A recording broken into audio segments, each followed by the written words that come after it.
Satuan Reskrim Polrestabes Palembang melalui unit Ranmor berhasil mengungkap kasus pembuatan dokumen-dokumen palsu seperti ijazah, KTP, SIM, surat kehilangan, dan lainnya. Pelaku tersebut ialah Tris Sutrisno dan Muklis yang diamankan di dua lokasi yang berbeda, yakni Pali dan di Prabu Muli, Sumatera Selatan.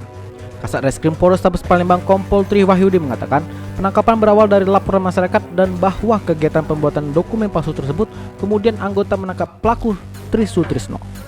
Ia menuturkan pelaku pertama diamankan di Pali dan dilakukan pengembangan terhadap satu orang pelaku tersebut. Kemudian diamankan lagi satu orang pelaku dari Kabupaten Pramuli. Dikatakannya material pembuatan yang mereka buat didapat dari toko-toko alat tulis dengan cara memesannya. Atas perbuatannya, kedua terjerat dengan pasal 263 tentang pemalsuan dokumen dengan ancaman penjara di atas 4 tahun.